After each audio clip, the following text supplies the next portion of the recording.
It is about 7:30 here, and the sun's going down, so I thought I would take advantage of the good light and do another story. But before I do, I wanted to tell my class, spread throughout Atlanta, how much I miss you all. It has been only 2 days that in a normal world we would be in school together and we would have laughed and had special moments, and we're all kind of stuck at home. And as wonderful as it is to be with our families, it also stinks because I miss you all, and I know Jonathan does too. So we just have to read stories to pass the time, and this one in particular I love because it's written by Patricia McKissick, and she wrote the Boo Hag story, which is also another one of my favorites. But telling the truth is tricky, right? Because you think you're telling the truth, but then you hurt someone's feelings because you told the truth. And then you don't tell the truth and you still hurt someone's feelings. So let's see what happens to Libby in this story while she tries to figure this out. Libby hurried out the door and down the porch steps. "Did you feed and water old Bess?" Mama called from her sewing room window. Libby stopped at the gate. "Yes, Mama," she answered. She was surprised at how easy the lie slid out of her mouth, like it was greased with warm butter. Mama stopped sewing Virginia Washington's dress and came outside. Libby dropped her head and wouldn't look in her mother's eyes. "Are you sure?" Mama asked, real stern-like. "Speak the truth and shame the devil." Libby opened her mouth, but Mama placed a finger in the air as a signal for her to stop. "Libby Louise Sullivan, I'll ask you one more and again. Did you feed and water old Bess?" Libby's stomach felt like she'd swallowed a handful of chicken feathers. Her eyes commenced to fill with water, and her bottom lip quivered. Then, taking a deep breath and gulping hard, she owned up to the lie. "I was gonna do it as soon as I got back from jumping rope with Ruthie Mae." Did you take your medicine, Libby? Libby felt a lot better, even though Mama punished her double. For not tending to old boss, Libby couldn't go play with Ruthie Mae, and for lying, she had to stay on the porch the rest of the day. It was the first time Libby had lied to Mama, and as far as she was concerned, it was gonna be the last. From now on, only tell the truth, she promised.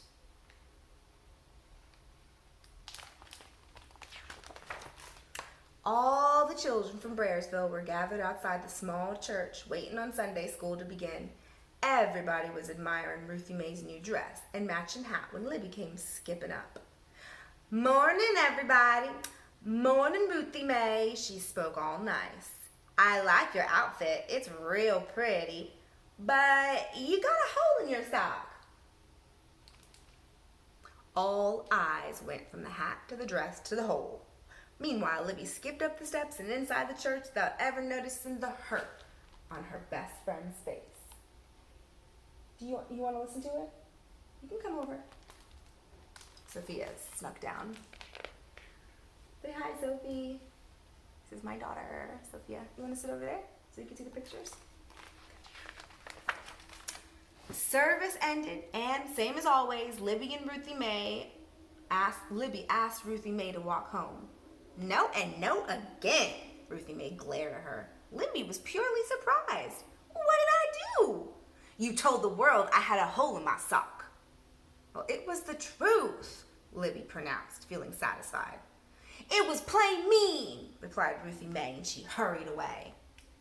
Libby looked at the idea from the outside and then from the inside out as she walked home alone. And by the time she trudged up her steps, she was still confused.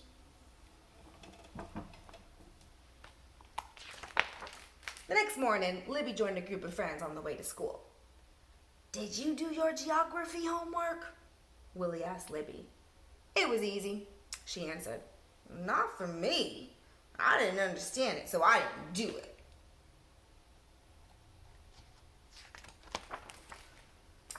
notice how she's telling the truth now. And I wonder what's happening.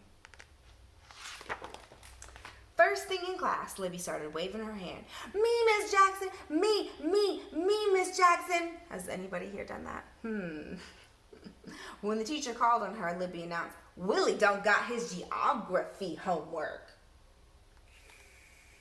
Poor Willie. Doesn't have his homework, corrected Miss Jackson. No, ma'am, he don't. Libby looked pleased with herself. Willie gave her an ugly look. Why'd you tell on me? He whispered as he headed to Miss Jackson's desk to explain. With certainty, she whispered back, all I did was tell it like it is. So there. And she folded her hands neatly in her lap. Before lunchtime, Libby had told a lot of truths. She reminded everybody how Daisy had forgotten her Christmas speech and cried in front of all the parents. And she told how Charlesta had gotten a spanking for stealing peaches off Miss Stacy's tree. And the whole class knew that Thomas didn't have lunch money and had to borrow some from Miss Jackson. I wonder how her telling the truth, or her truth, is affecting all of her friends. By the time school was out, hardly anyone would talk to her. Why y'all so mad at me? Libby asked as her classmates started home without her. On Libby's way home, she wondered why her stomach felt as fluttery as it did when she told the lie. Well, I promised Mama I would tell the truth, no matter how much it hurt, she reassured herself glumly. And that's all I done. Who is it hurting, I wonder, when she tells the truths that she's telling? And I wonder if those are necessary truths to tell, or necessary to tell at all. Before Libby knew it, she was in front of Miss Tussleberry's vine-covered cottage. The woman was in her rocking chair, gliding back and forward and fanning herself with the hand-folded fan. Howdy-do, Libby Louise, she called in her sing-song voice. What's that sad look you wearing on such a pretty day? Libby jumped right in with what was bothering her. Can the truth be wrong? Oh, no, said Mrs. Tussleberry, fanning faster. The truth is never wrong. Always tell the truth. Well, that's what I thought, Libby said, with a smile of relief lighting her face.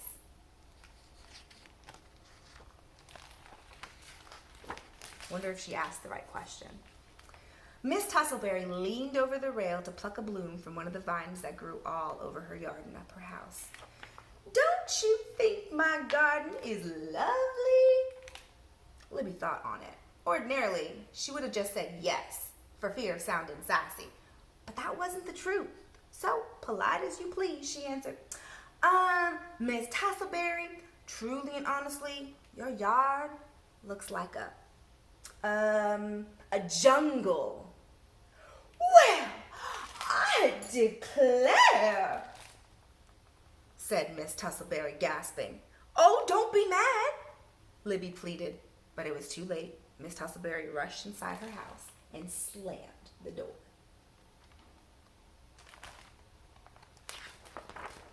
Even though Mama was busy putting the finishing touches on Virginia Washington's wedding dress,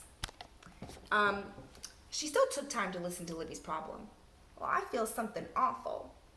My friends don't like me anymore. My friends don't like me no more anymore, repeated her mother. No, they don't, and just because I told the truth. The girl sighed deeply. Handing her a needle to thread, Mama said gently, Are you sure they're mad at you for telling the truth? I think so, said Libby. Willie was mad as a hornet when I told Miss Jackson he didn't have his homework, and Miss Tussleberry got plenty upset when I said her garden looked like a jungle. Mama smiled. Oh, I see. And then putting down her work, she took Libby's hand, saying, Sometimes the truth is told at the wrong time or in the wrong way or for the wrong reasons. And that could be hurtful, but the honest-to-goodness truth is never wrong. And then Mama went back to stitching and pulling, stitching and pulling. Libby walked to the barn to feed and water old Boss, all the time trying to get an understanding of her mother's words. Just then, Virginia Washington sashayed out of the fields and past the barn, come for the final fitting of her wedding dress. As she watched Libby brush old Boss, Virginia burst into laughter. "That old horse is older than black pepper," she said, shaking her head. "I doubt you could get $1 for that old flea-ridden swayback." And she flounced off toward the house. "Don't say those things about old Boss," Libby called after her, throwing her arms around the horse's neck. She knew he wasn't the fine carriage horse he had been once, but why did Virginia have to rub it in? Now Libby thought back on her own truth-telling, and Mama's words suddenly became crystal clear. Often when something happens to us, we kind of feel it a different way, don't we? But a lot of times we don't notice it. And we don't think, "Oh, this has happened to me before. I get it." That's being reflective. The next day, Libby caught up with her friends on the way to school. She told Ruthie Mae, "You did have a hole in your sock, but I could have whispered it to you instead of hollering it for everybody to hear. I'm sorry." Ruthie Mae smiled. "You finally got it," she said. Libby apologized to Willie, too. "I should have let you tell Miss Jackson about your own homework. It was unfair. Besides, nobody asked me in the first place." "Oh, that's all right. But hey," he added, "do you think you could help me with my geography homework?" "No problem," said Libby. I wonder if it was easy for her to apologize. Seems like a really big thing to do. And the next day, too. Later, Libby talked to all of the other victims of her truth-telling. But there was one more person she had to see. On the way home, she headed straight for Miss Tuzzleberry's house. Libby found her neighbor out front, down on all fours, pulling up flowers and snatching up vines by the roots. And when Miss Tuzzleberry saw her, she wiped her brow with the back of her hand and flashed a full smile. "I'm sorry if I hurt your feelings yesterday," Libby said. "Libby Louise, you were right," Miss Tuzzleberry replied. "This place had gone completely and uncontrollably wild." "But you were so mad at me," Miss Tuzzleberry waved a dismissing hand. "The truth is often hard to chew, but if it is sweetened with love, then it is a little easier to swallow."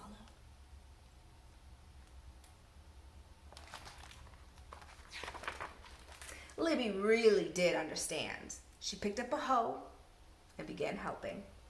"Things are really looking pretty good around here," she said. And that was the honest to goodness truth. So, telling the truth can be tricky, but I think Libby figured it out, right? If it's going to hurt somebody's feelings, or if it doesn't need to be said at that time, then, or it could be said in a different way, then you'd probably think about it before you say it, right? And then sometimes truths are really easy, like, "Did you write on the wall?" And just think, "Oh yeah, I did. Sorry." Apologies go a long way too. All right, well, that was the honest to goodness truth, and that is good night for me. Bye-bye.